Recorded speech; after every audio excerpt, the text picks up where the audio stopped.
Hello everyone, my name is Susan Morales and my YouTube channel focuses on learning how to follow Jesus in an everyday kind of way. And today I actually have like 4 or 5-ish things that I want to talk to you about. Just a lot of different things that I just want to address in this one video. And since it's Sunday, I feel like why not? So the first thing, if you get notified about things that I share on my community section on this YouTube channel, if you don't know what that is, you go to my YouTube channel and up above where you see like videos, and there are other options, and there you'll find community. If you go there, it's where I post different things. It's where I share my videos. Sometimes I share from my other YouTube channels. I'll share upcoming interviews, and if you have questions, you can leave them there in the comment section. And other times I put polls. So I actually recently, last night, I left a poll about pets, and I wanted to see if people that were watching that post, if you guys feel that you actually grow to love your pets, and like when they die, you miss them, you feel heartbroken, or you don't have love for pets, and you would just describe it as something else. It's just a thing, it's not love, it's just like I care, I like, something like that. And so if you want to answer that poll, go there and leave your comments.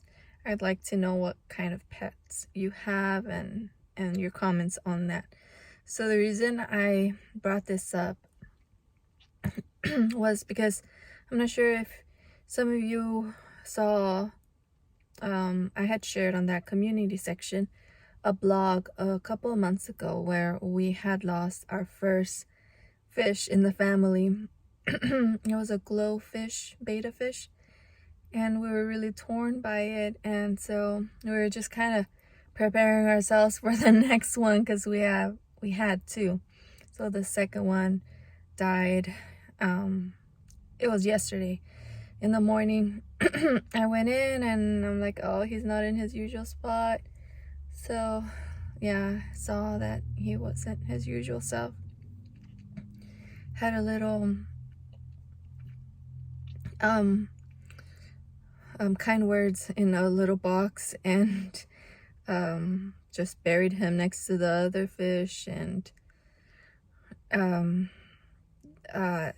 this time it was like a different kind of sad. I'm not sure if it's because the way I responded in that situation was different, but my child took it hard, and it's kind of come in waves for him, and me too. I kind of feel sad as well, like, and okay, I don't know if it's just my personality, and some of us are a little, we think more about these things when it comes to pets, but I just knew something wasn't right with our fish, and that's why on my homeschool channel, the recent video I shared about the things that I was buying in order to try to rescue this fish, to give him a chance to try to survive.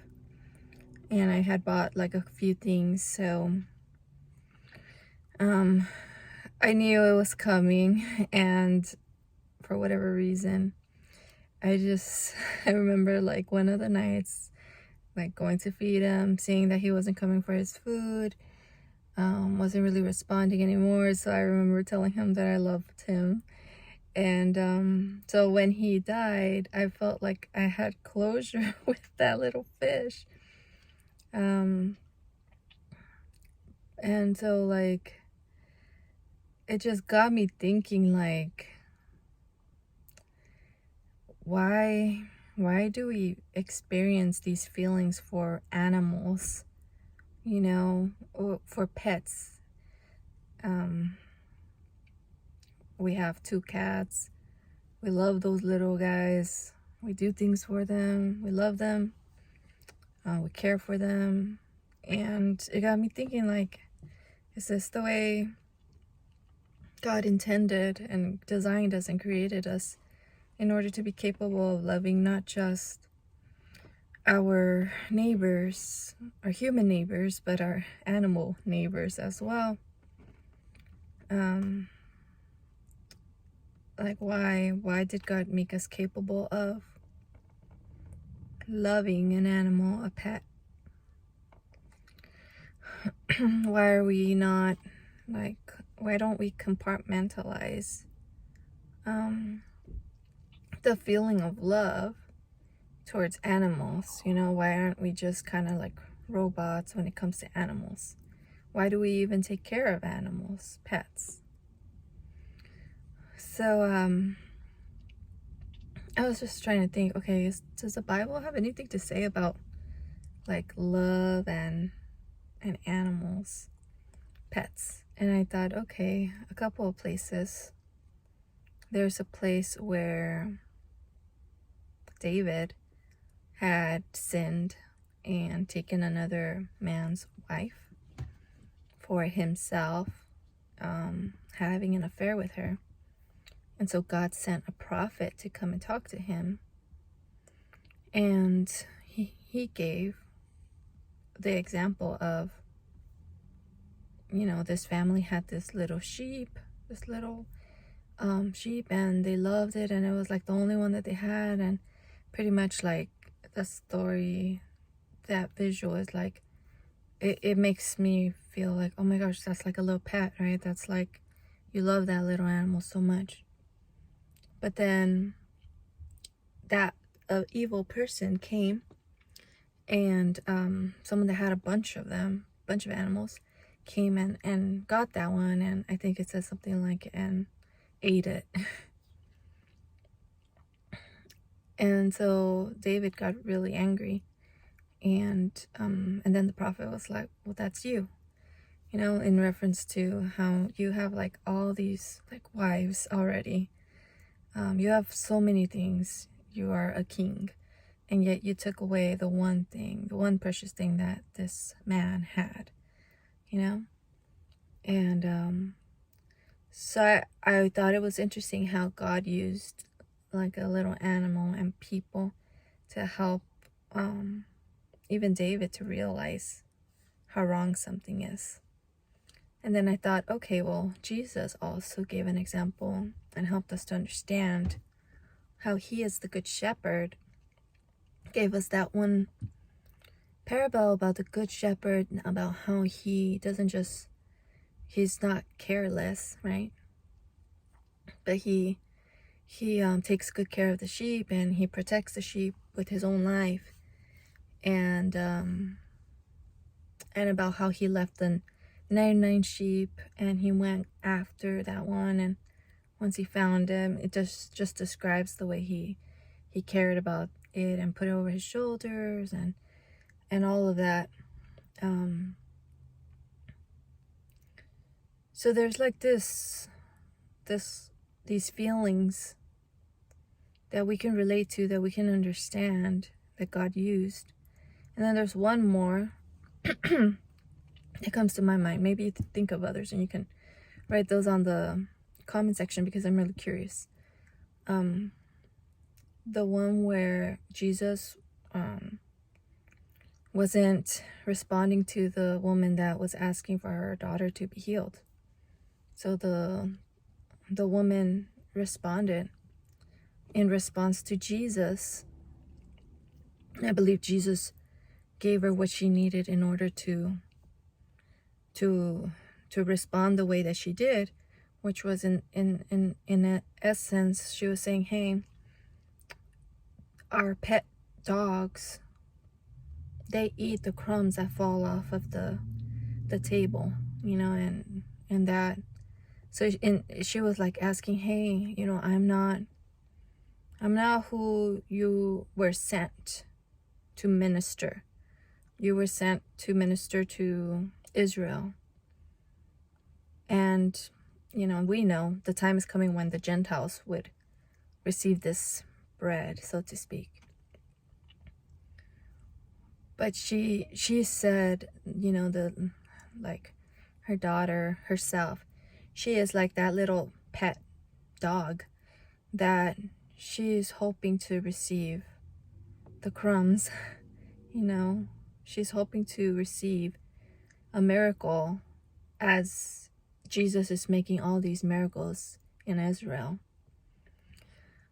And so again, Jesus used a pet, an animal, and he responded by answering her prayer. So it's not like Jesus was unsympathetic of the example he gave of a dog, and how she built upon what he got her started to thinking. And so again, we see that example of like this love. We see this love that happens, this care that happens, and animals are involved. It's like it helps us to think and understand more complicated things. But there are these feelings and these emotions involved that we have as humans. So all this to say, I found it really interesting. It would be really interesting to learn more about that and how, God designed us to have certain sensibilities towards our pets in particular, and even, to understand love and for God's creation, and to understand him as well. And it's awesome how he didn't just give us people in our life here, but he also gave us animals and little cats that also have little feelings for us and like to snuggle close to us, and dogs that get super happy to see you. And it's just kind of an amazing thought. So yeah, the other thing I wanted to talk about, I went to church today and I kind of missed having communion, and I'm like, oh, okay, it's not the first Sunday of the month, but I was thinking, how awesome would it be to be able to just take communion, like, I don't know, maybe even every Sunday. And that got me thinking. I think that there are Catholics, the Catholic Church, I think they do that. Correct me if I'm wrong. I'm planning to dive into like learning about the Catholic faith, just so that I'm educated on it, and that I would be able to talk to someone that's Catholic and kind of help them understand what are the differences between, like, a Catholic Christian versus a Protestant Christian. But that kind of got me thinking too. And by the way, before I move on, I respect whatever the leadership of our church does, the traditions and all of that. I'm not saying that they need to do it differently, but it's just nice that I'm starting to like desire communion more now that I'm like older. So the Catholic Church, for the first time, well, I guess it's not the first time, because when I went to Mexico, I went into one of their like, what would you call them, cathedrals in Mexico City. And so I saw, like, wow, amazing. But I yesterday I visited San Juan Capistrano mission, and I went into one of the what would you call it, the church, And that's where I think it's the only mission church where that mass was actually still done. I don't know the terminology, throughout like that time. So I walked in and I'm like, wow, it's like so cool. All the little details, even like the thing all the way in the front. I think I'll add a little video here or a picture of what I'm talking about. Like all the details and thought that goes into it. And I know that there's an emphasis on saints and all of that. So of course they're going to have those things. But it just got me thinking, like, obviously I don't agree with praying to them, those saints. But it got me thinking, like, there's a lot of effort there. And I know Christianity is not about like just being intimidating and a religion of the rich and being so proper and all of that. Like the origins of churches took place in like houses. So, but it is nice. Like I think there is a loss of interest in art in the time that we're living in church history right now. I just thought like it would be nice to add more decor, like more art, more like to make like church to inspire worship as well, not just through songs and music and the message, but when you look around, like it's like you want to say this is a heavenly place. This is a very holy place. Obviously you can communicate all those things and think all those things without those things, but it's just amazing because God is really creative, and I know God has made people creative as well. So I just thought, I really wish that still today, like Christians would put an emphasis on using artistic skills into like just the church. Yeah, just like the building and things like that. I'm not complaining again about my church or anything.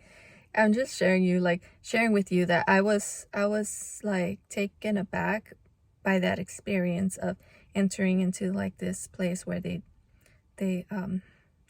do mass. Sorry, I need to learn how to talk about those things. Okay, moving on. So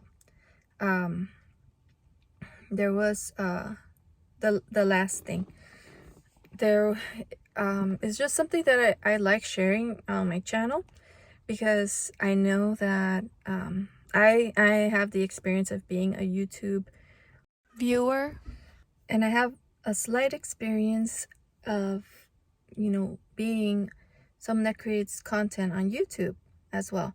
And I've been hearing a lot of YouTubers talk about how they have to put out certain content because the algorithm won't share certain videos if they talk about certain things. So they notice what topics the algorithm does share widely their content. So there are a lot of YouTube channels, Christian YouTube channels, that offer a lot of like discernment style videos, and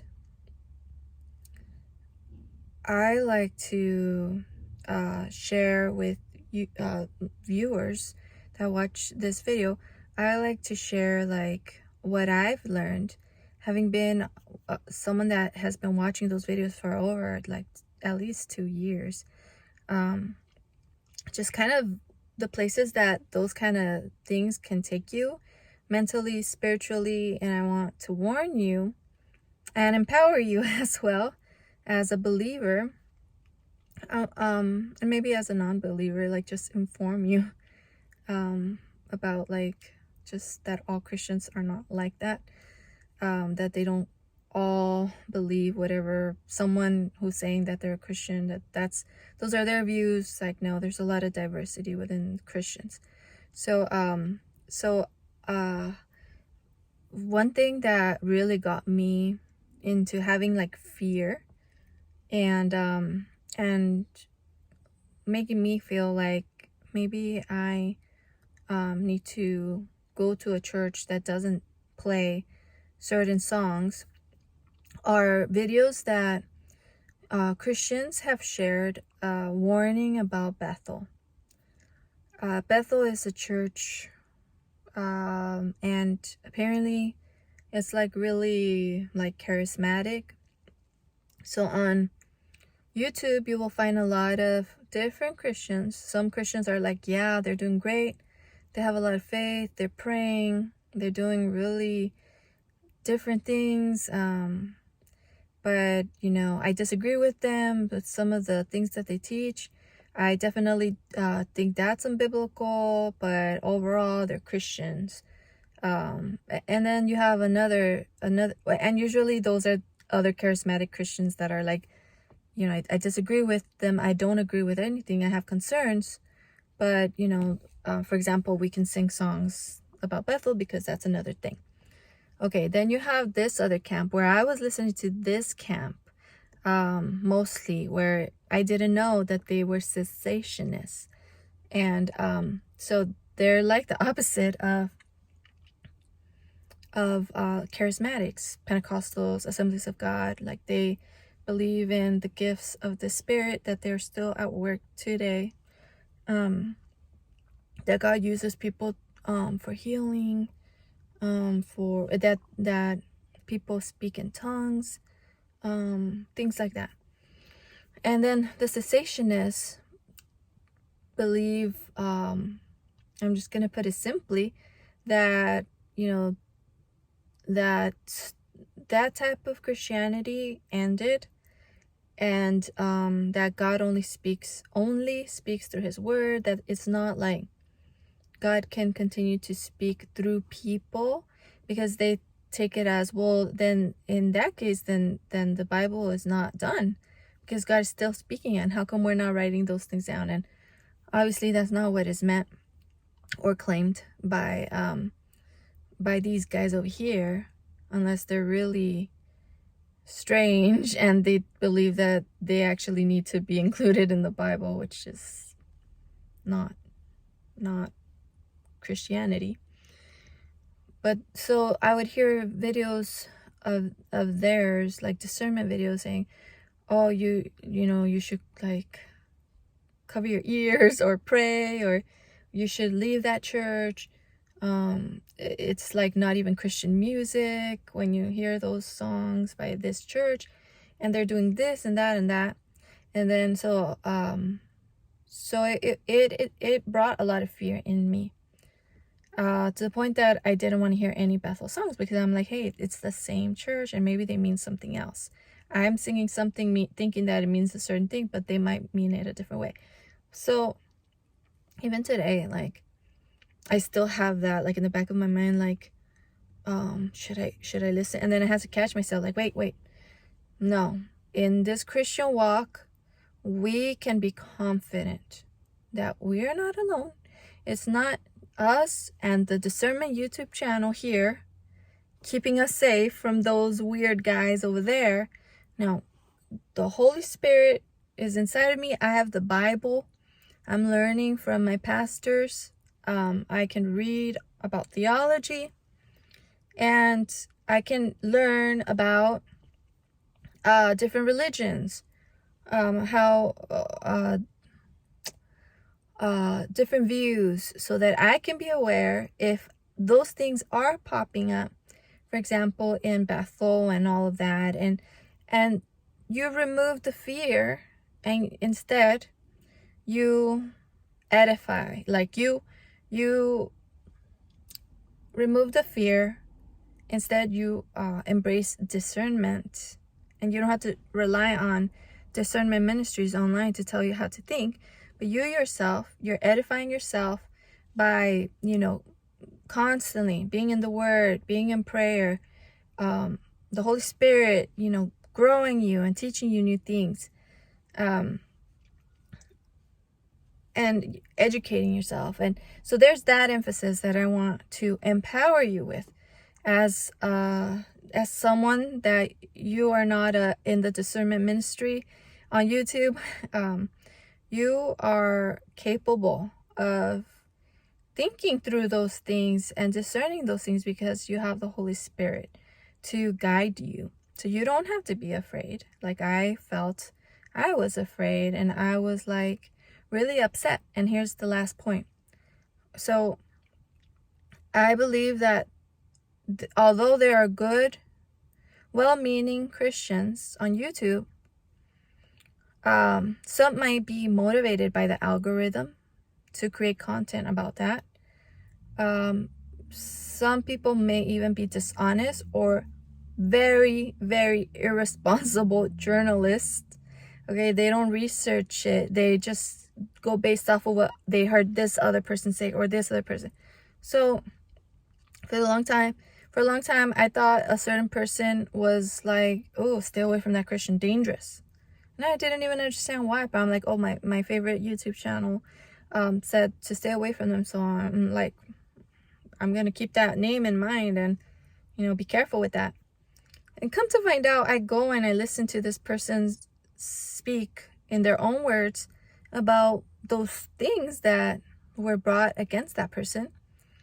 And I'm like, wait, that makes a lot of sense. That sounds completely different from the way they were being portrayed by these other discernment ministries.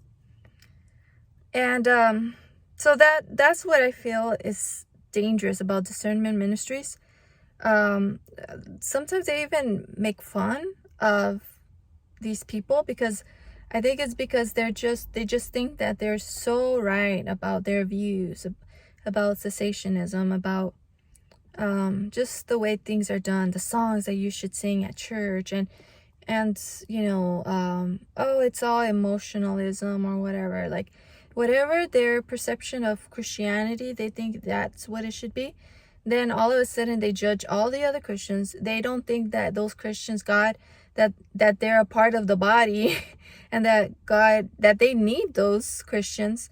So instead, we need to learn to build each other up. That's something that I heard today at church, and I totally agree.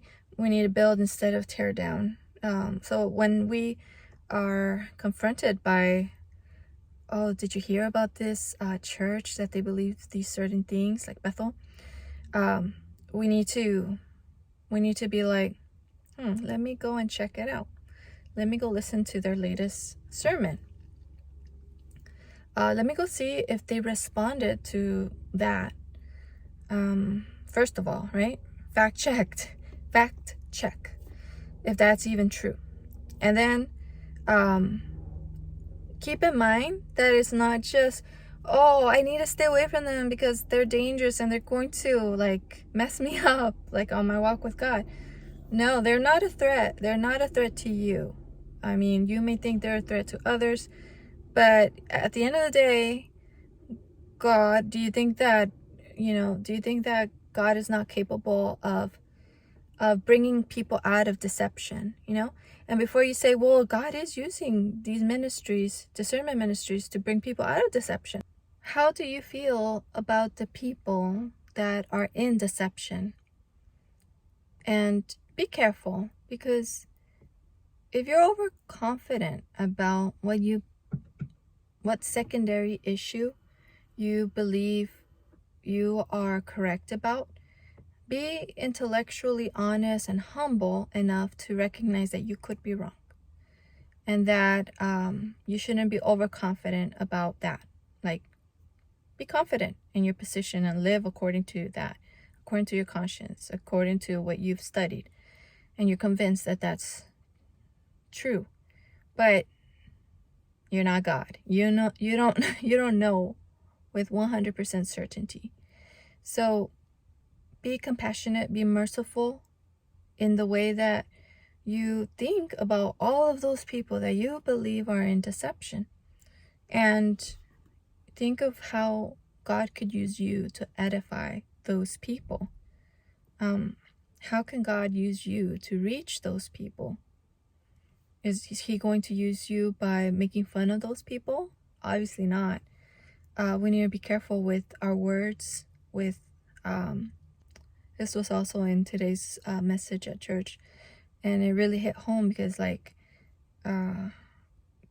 in today's culture of social media and probably just in the church, slander is a sin that we're overlooking, and we're not careful with our mouths, and we can just say a bunch of things about people and not even feel convicted about all the things that you said, that you were wrong, and you didn't even bother to see if perhaps you were wrong. I think that's what happens in discernment ministries. We portray certain people in a certain way because, for whatever reason. I have to let you go. I hope you have a wonderful Sunday, a wonderful rest of your weekend, and that you will consider the things that I discussed today. Bye.